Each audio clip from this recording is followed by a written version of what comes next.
Hey guys, we're back and we're going to cover some more macro things. So, in the world of Reddit, Bungie on their official account have released their new terms of service involving macros, or at least what those terms of service are going to include, as what they've said here doesn't really sound like legalese to me that would go into a contract.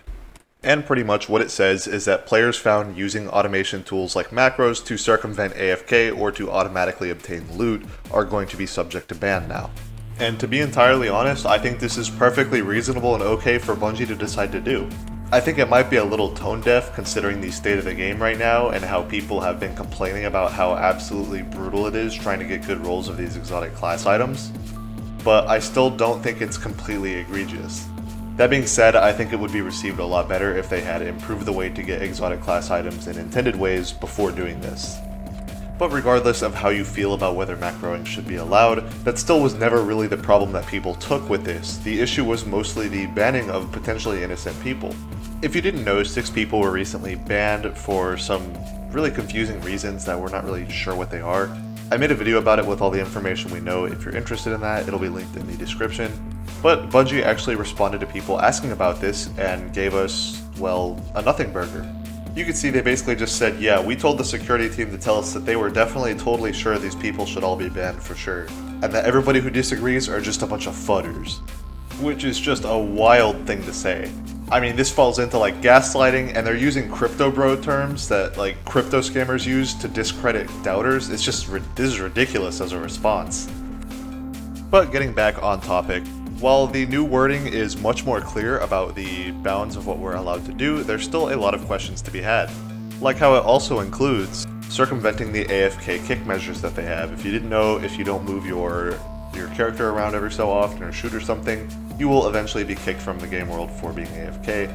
And this seems pretty clearly intended just to stop people from going into match-made activities and going AFK to get loot off the backs of others. This is obviously scummy, and I hope that people who did it have been banned ever since it was first conceived as a thing that people could do. But because the wording on this is so ambiguous, it begs some questions like checkpoint bots. If you're not familiar with checkpoints and checkpoint bots, essentially different raids, dungeons, and activities have checkpoints which people want to go to frequently to farm whenever they're weekly, or for other purposes like Shuro Chi for being able to farm up catalysts and weapon levels and stuff. And because Bungie has not added a proper checkpoint system where you could just go back to checkpoints whenever you want, you have to actually play the raid to get to it, the player base has decided to make these things called checkpoint bots, which are essentially not real accounts that are holding the checkpoints that let people join them, get the checkpoints, and leave. These do use AFK circumvention tools to operate, and people asked if these would be banned, and Bungie said no. So right after these are publicized and put into the public eye, Bungie are immediately showing favoritism. And while I definitely think not banning checkpoint bots is better than banning checkpoint bots, I'm definitely not against checkpoint bots. I think it's just ridiculous to change your terms of services and then immediately be given a situation where the terms of services don't work properly. Now, really quickly before we move on, I just want to actually look through the Reddit thread and see what the community response has been to this because I think it might be a little funny. So we're here on the Reddit and we could see the post right here like I showed in the video. And we'll go ahead and look through some of the comments. So we could see people asking about the checkpoint bots, but we already know that that was answered. Would this affect macroing in the wish wall? Well, this is just speculation, but probably not, but who knows. Somebody asking if they can revert the patrol chest drop rate since people are getting banned now. I think we both know that that's not going to happen because people aren't actually going to get banned for this. I honestly think this is just not going to be enforced at all. I mean, think about how little they're enforcing stuff like cheating in the Crucible, which I think would be way more important than enforcing this. You know, I don't think it's going to get enforced very well at all, so I don't really expect them to revert the chest drop rate. Somebody pointed out the line here about the small amount of account actions for unrelated terms of service, and yeah, this was, I don't know, that's questionable. I'm guessing that they went through and tried to find something that the entire server violated and then just banned as many people as they could. Overall, I think the investigation that they did into that was just very sloppy at best, and ultimately it hit some people who probably didn't deserve it, and it didn't hit some people who definitely deserved it. Yeah, you could see them talking about it down here. I actually have a video about this, so if you're interested in that, I've got most of the information in that video. I'll have it linked in the description if you want to see about it. But basically, Bungie went and banned a bunch of people, seemingly via a Discord server. This guy's pointing out that not having the AFK macro just makes it soul-sucking. I can't really disagree. The farm for exotic class items are truly terrible.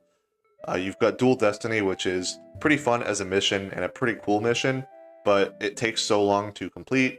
You get one roll, you get two at the first one of the week, and remember, it's a 1 in 64 to get the thing that you want, and there's no bad luck protection or anything, so it's just an absolutely awful grind. And I actually really like this comment. Dual Destiny is a great mission. The way they've implemented the class item exotic just sucks, and moves like this reduce my desire to play the game. That's, I think, a very valid take.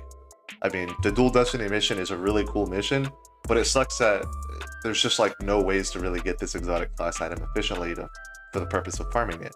But I also think that this player kind of points things out from Bungie's perspective pretty well, in that there's definitely two different teams. You know, the security team or the people enforcing decisions like this are definitely not the people also working on the exotic class items, or even the people deciding whether we should get better exotic class item farming. You know, that's probably another third department. So definitely a lot here going on that people might not understand, but ultimately it's just resulted in kind of a bad situation.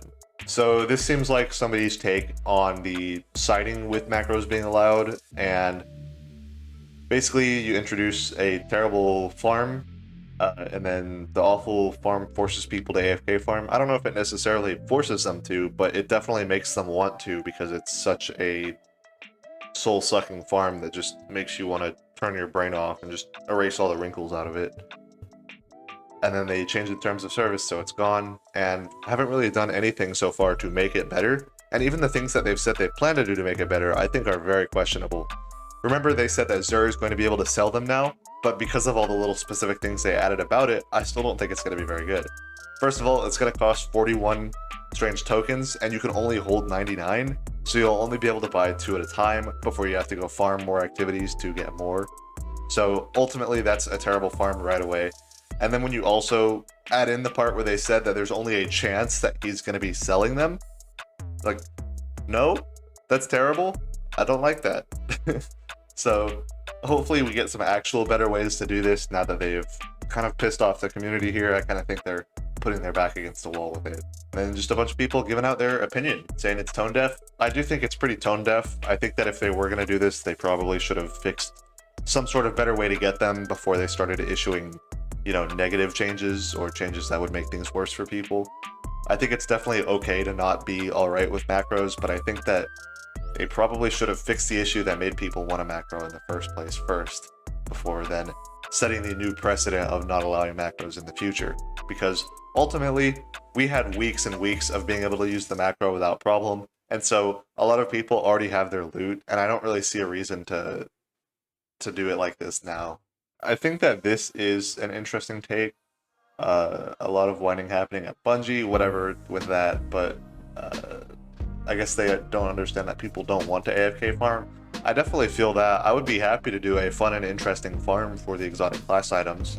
And we've had fun and interesting farms in the past for specific loot, even with specific loot that was just as rare as this, or close to as rare as this.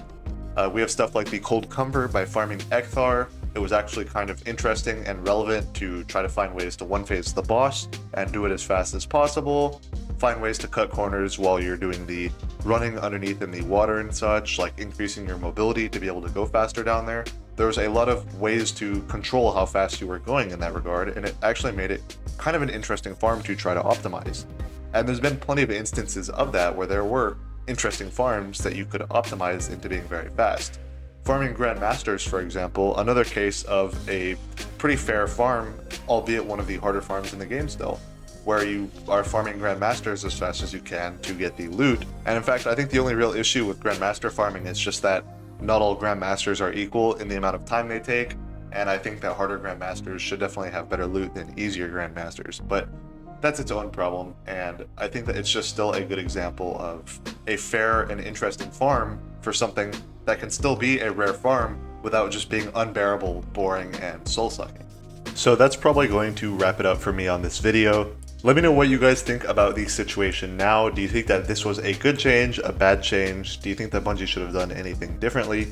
And also let me know what you think about my coverage of it. I'm pretty new to covering this sort of thing in Destiny, as historically you'll see on my channel I've basically always just talked about the sandbox and the meta and stuff, so I would absolutely love to hear your feedback. If you did like the video, make sure you like, subscribe, comment, all that. I especially like comments. If you guys don't know, I actually get a notification on my phone for every single comment, so that is right, I got over 300 notifications over the course of 2 days on my phone for the last video, and I don't really intend on changing that until it consistently gets out of control like that. They're definitely my favorite form of engagement, so if you're willing to do anything, leave a comment and tell me what you thought. Bye bye!